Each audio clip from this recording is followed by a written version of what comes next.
الله الرحمن الرحيم وما أكثر الناس ولو حرصت بمؤمنين صدق اللہ العلی العظیم. رفقائے محترم، ہر انسان کی اپنی پسند ہوتی ہے اور اپنا شوق ہوتا ہے، اور ہر انسان اپنے اس شوق کی تکمیل کے لیے کوشش کرتا ہے، ساز کرتا ہے، جد و جہد کرتا ہے. کچھ لوگوں کا شوق ہوتا ہے کہ وہ بہت سارے پیسے اکٹھے کریں اور ساری زندگی اسی مشن کے اوپر وہ صرف کر دیتے ہیں، بہت ساری دولت کما لیں، بہت سارے پیسے اکٹھے کر لیں. کچھ لوگوں کا شوق ہوتا ہے اچھے مکان بنا لیں، ساری زندگی وہ اسی شوق کے اندر بتا دیتے ہیں. کچھ لوگ اقتدار کو اپنا شوق بنا لیتے ہیں اور اس کے پیچھے لگے رہتے ہیں اور ساری کی ساری زندگی، ساری کی ساری توانائیاں اس اقتدار کے حاصل کرنے کے لیے وہ صرف کر دیتے ہیں. گویا پسند اپنی اپنی، نصیب اپنا اپنا. یہ نبی جو ہوتے ہیں ان کا شوق لوگوں کے شوقوں سے مختلف ہوتا ہے. نبی کا شوق دوسرے انسانوں کے شوق سے، نبی کی پسند دوسرے انسانوں کی پسند سے بہت مختلف ہوتی ہے. دوسرے انسان اپنی ذات کے لیے، اپنے مقاصد کے لیے، اپنے بچوں کے لیے، اپنے مفادات کے لیے جیتے ہیں، لیکن خدا کا نبی جو ہوتا ہے، چاہے وہ محمد رسول اللہ ہو، چاہے حضرت عیسیٰ و موسیٰ ہوں یا کوئی دوسرا نبی ہو، اس کا شوق یہ ہوتا ہے کہ کسی نہ کسی طرح انسان جہنم میں جانے سے بچ جائے. اس کے لیے وہ ساری زندگی لگا دیتے ہیں، اپنی خوشیاں اس کے اوپر تج دیتے ہیں، اپنے ارمان اس کے اوپر قربان کر دیتے ہیں، اپنے کاروبار اس کے اپنا آرام اس کے لیے قربان کر دیتے ہیں. سارا دن آپ محنت کرتے رہے، لوگوں کے پاس جاتے رہے، ان کو سمجھاتے رہے، اور لوگ آگے سے انتہائی سرد مہری کا مظاہرہ کرتے رہے اور دل توڑتے رہے، اچھا جواب نہیں دیتے رہے، رسپانس نہیں آتا رہا. رات گئے، حضور کریم صلی اللہ علیہ وسلم گھر تشریف لے آئے تو پتہ چلا کہ ایک قافلہ آیا ہے. تو آپ پھر اٹھ کھڑے ہوئے کہ میں جاتا ہوں اور قافلے کو دعوت دیتا ہوں. گھر والوں نے یا دوستوں میں سے کسی نے یا امہات المومنین میں سے کسی نے کہا یا رسول اللہ اب رات ہو گئی ہے، صبح ہوگی، روشنی ہوگی، آپ چلے جائیں گے، آپ وہاں ان کو دعوت دے دینا. تو اللہ کے رسول نے فرمایا تمہیں اس بات کی کیا خبر کہ صبح سے پہلے میری جان نکل جائے یا صبح سے پہلے یہاں سے قافلہ چلا جائے، میں اس کو دعوت نہ دے سکتا.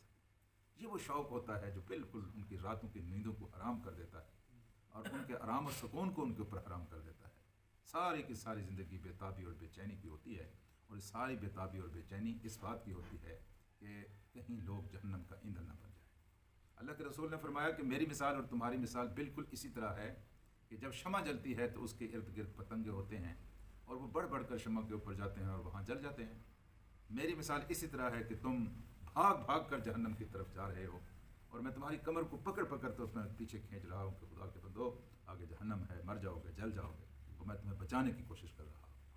اب آج کی آیت کو آپ پڑھیں تو بالکل حضور کریم صلی اللہ علیہ وآلہ وسلم کے اس شوق کو آج کی آیت نے زہر کر دیا ہے. بھری محفل میں سوال کیا تھا اور بھری محفل میں اس کا جواب دے دیا گیا تھا، اور جواب بھی اتنا خوبصورت دے دیا گیا تھا کہ رہتی دنیا تک لوگ اس کو پڑھتے ہیں تو اش اش کر اٹھتے ہیں. خود قرآن حکیم نے اس کو کہا ہے کہ احسن القصص ہے، قصوں میں خوبصورت ترین قصہ، اور اتنا حسب حال اور اتنا مناسب اور اتنا برجستہ اور اتنا برموقع کہ جس کی کوئی انتہا نہیں ہے. انصاف کا تقاضا یہی تھا اور دل بھی یہی چاہتا تھا کہ جب ان کے سوالوں کا جواب موقع پر مل گیا ہے تو اب تو ان کو ایمان لے آنا چاہیے نا.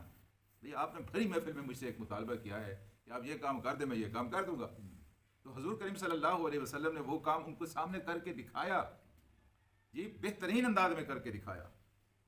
جو مطالبہ انہوں نے کیا تھا اللہ کے حضور صلی اللہ علیہ وسلم نے وہ مطالبہ ان کا پورا کر کے دکھایا. صرف ایک بار نہیں، ایسا کئی بار ہوا ہے کہ پوچھنے کے لیے آتے ہیں کہ میری مٹھی میں کیا ہے.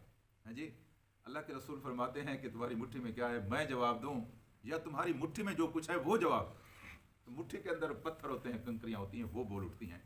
ہاں جی، اب اتنی بڑا جواب دینے کے باوجود بھی بالکل یہی کیفیت ہے جو یہاں بیان ہوئی ہے. جنہوں نے انکار کرنا ہوتا ہے وہ انکار کر جاتے ہیں. تو یہ قصہ سنانے کے بعد یہ بالکل آخری آیت ہے. حضور کریم صلی اللہ علیہ وآلہ وسلم سے فرمایا گیا کہ وما اکثر الناس ولو حرصت بمؤمنین، لوگوں کی اکثریت ایسی ہے کہ اگر آپ حرص بھی کریں تو یہ ایمان نہیں لے کے آئیں گے.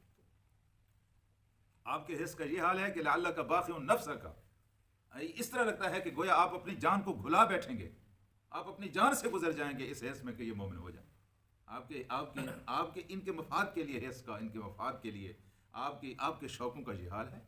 اور اس طرف سے مسلسل سرد میری ہے، مطالبے آپ کے سامنے رکھتے ہیں، آپ ان کے پورے کر دیتے ہیں. جو ثبوت آپ مانگتے ہیں وہ ثبوت آپ مہیا کر دیتے ہیں۔ حضرات حضور کریم صلی اللہ علیہ وآلہ وسلم کی ساری زندگی معجزہ تھی، کسی معقول انسان کو کوئی دوسرا مطالبہ کرنے کی ضرورت نہیں تھی، چلو وہ انہوں نے کر لیا، لیکن بعد میں کہتا ہوں ہر صحابی کی زندگی ایک معجزہ ہے۔ جس طرح اللہ کے رسول نے ان کو تبدیل کر کے دکھایا، کس طرح کے وہ کل تھے آپ کے ساتھ لگے تو کس طرح کے ہو گئے، کیا وہ اندھے تھے ان کو نظر نہیں آ رہا تھا، کہ عمر اسلام لانے سے پہلے کیسا تھا اور اسلام لانے کے بعد کیسا ہو گیا ہے جی۔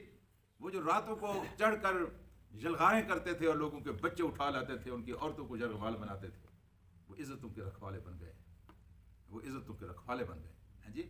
وہ لوگوں کے حقوق کے پہرے دار بن گئے، وہ لوگوں کے حقوق کے امین بن گئے۔ یہ ساری چیزیں ان کو نظر نہیں آ رہی تھی، تو کس طرح کی تعلیم اللہ کے رسول پیش کر رہے تھے، اور کس طرح کے ہیرے ہیں جو اس گندے ماحول سے نکل کر ان کے سامنے آ رہے تھے۔ تو یہ تھا کہ وہ اللہ کے رسول کی اب اس کہانی کے سنانے کے بعد وہ ایمان لے آتے، لیکن ایمان نہیں لے۔ ہٹھ دھرم آدمی جب بات کرتا ہے تو وہ بات کو سمجھنے کے لیے سوال گھڑ گھڑ کر سامنے نہیں لاتا، بلکہ اس کی کوشش ہوتی ہے کہ کوئی بہانہ ہاتھ لگ جائے اور میں اس حق سے فرار ہو جاؤں۔ ویسے تو یہ میرے دوستو سارا قرآن جو ہے، جب انسان اس کو پڑھتا ہے تو اس کے پڑھنے کے بعد انسان کی 3 کیفیتیں ہو جاتی ہیں۔ جب یہ قرآن انسان پڑھتا ہے نا، ایک تو ہم پڑھتے ہیں نا جس طرح 2 سپارے پڑھ لیے ختم کر لیا، ایک یہ ہے اس کو سوچ سمجھ کر پڑھنا۔ یہ انسان کے سامنے جب اپنے مطالبات رکھتا ہے تو 3 قسم کے طرز عمل ہوتے ہیں۔ کچھ لوگ تو ہیں یہ جس طرح کی تبدیلی چاہتا ہے وہ تبدیلی ہم نہیں کر سکتے، ہم چونکہ اپنے اندر وہ تبدیلی لا نہیں سکتے، اس لیے اس کا سرے سے انکار کرتا ہوں۔ دوسرا وہ انسان ہوتا ہے جو کہتا ہے کہ اتنے واضح حقائق کا میں کیسے انکار کروں گا، اور اس کا فائدہ بڑا ہے، وہ اس کو مان لیتا ہے، لیکن عملی طور پر وہ اس کے مطالبات کو پورا کرنے کے لیے تیار نہیں ہوتا۔ پہلے کو کافر کہتے ہیں، دوسرے کو منافق کہتے ہیں، مان لیتا ہے لیکن اس کے مطالبات کو پورا نہیں کرتا۔ تیسرا وہ ہوتا ہے جس کے سامنے یہ مطالبات پیش کرتا ہے اور وہ بہادروں اور شیروں کی طرح چاہتا ہے جو کچھ ہو جائے، جو کچھ قرآن کہتا ہے میں اس مطالبے کو پورا کروں گا، جس چیز سے یہ منع کرتا ہے میں منع ہو جاؤں گا، جس چیز کا حکم دیتا ہے میں اس کو کر گزروں گا۔ یہ آخری قسم کے لوگ مومن ہوتے ہیں، اور محمد رسول اللہ صلی اللہ علیہ وسلم کے پہلے شاگرد یہی لوگ تھے جنہوں نے جو کچھ قرآن حکیم نے پیش کیا اور انہوں نے اس کو بالکل قبول بھی کیا اور پھر اس کے اوپر عمل بھی کر کے دکھایا۔ لیکن لوگوں کی اکثریت جو ہے وہ حق کو جان کر اور حق کو مان کر اس کا انکار کرتی ہے اور اس سے گریز کرتی ہے، اور اللہ کے رسول کو تسلی دی گئی ہے کہ آپ کا شوق تو ہے، لیکن لوگوں کا حال ہمیشہ سے یہی رہا ہے کہ حق کو سننے کے بعد، حق کو دیکھنے کے بعد، حق کو سمجھنے کے بعد کہ یہ حق ہے، پھر بھی لوگ انکار کر دیتے ہیں اور پھر بھی لوگ مان کر رہے ہیں جی۔ میں نے یہ پہلے بھی آپ سے عرض کیا تھا، یہ انہوں نے بالکل سوچ سمجھ کر سوال رکھا تھا کہ یہ نہ ہم نے کبھی حضور کریم صلی اللہ علیہ وسلم کے نام سے منہ سے جناب یوسف کا نام سنا ہے، نام کوئی یوسف علیہ السلام کا قصہ ہم نے سنا ہے، لہذا ایک ایسا سوال ان کے سامنے رکھتے ہیں، اس کا جواب نہیں دے سکیں گے اگر یہ خدا کے نبی نہیں ہیں، اور آپ نے اسی محفل میں اس کا جواب دے دیا۔ اب ان کا جب مطالبہ پورا ہو گیا تھا تو انصاف کا تقاضا یہی تھا کہ وہ اسلام لے آتے اور ایمان کو قبول کر لیتے، لیکن انہوں نے نہیں کیا۔